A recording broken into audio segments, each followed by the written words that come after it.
Hi, this is Burr Stewart, and we like to have fun with the early Burlington Northern diesels around here on Much Fun with Trains. Today we're going to see some of Brian's engines and this one run-by, but not any airplanes or construction updates or even squirrels. This is about trains, so let's just get right into it. Brian really enjoys super detailing and reworking HO scale BN diesels.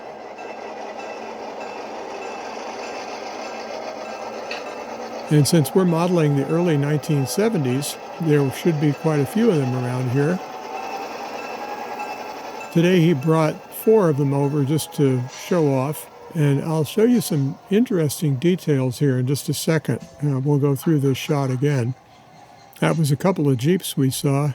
Of course, here's an Alco C426 and an F unit. Really nice engines. Notice the slight difference in green hue. And that's, of course, one of the features of this green paint that they picked is that it faded over time in different sun.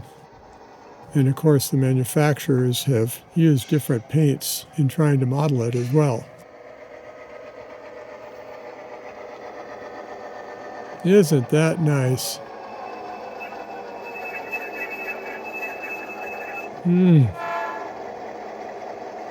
Very good.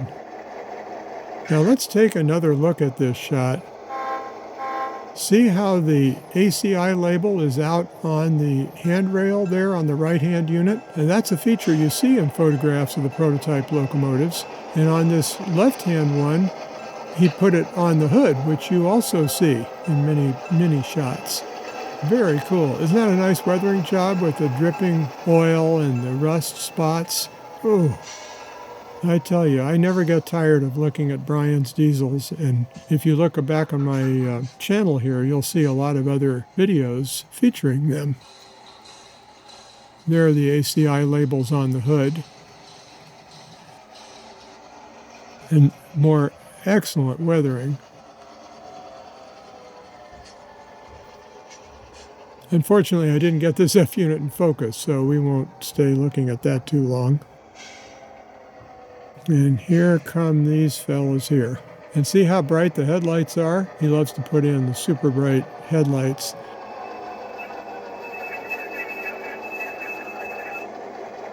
Which I think makes a great effect when you're running trains. Well, a little later we were restaging some trains, and we brought one down from Skycomish with these venerable SD40-2s. And I just couldn't get over the rotating roller bearings in this U-boat.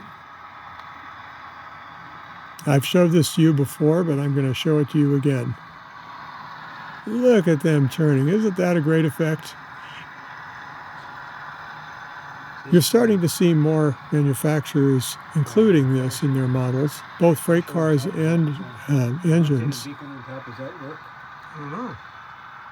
Now that first freight car doesn't belong here at all. That's a Conrail, which would have been after 1976, of course.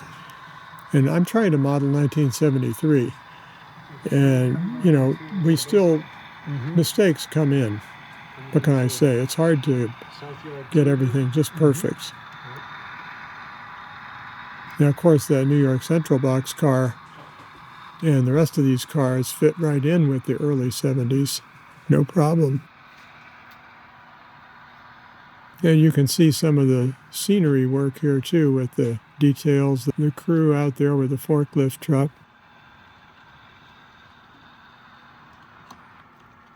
I don't know what happened there. That New Haven boxcar, it was very popular in that era. There were quite a few of them, so some of them made it out to Seattle, as well as the M&S. And that BN covered hopper might be a little late for what I'm doing, as well as this Boeing car. The Boeing 757 wasn't in production in 1973, so right after I took this video, I removed that car from the railroad. So anyway, that's today's enjoyment of Much Fun with Trains, early Burlington Northern, and I hope you enjoyed it. So for now, this is Burr Stewart wishing you much fun with trains.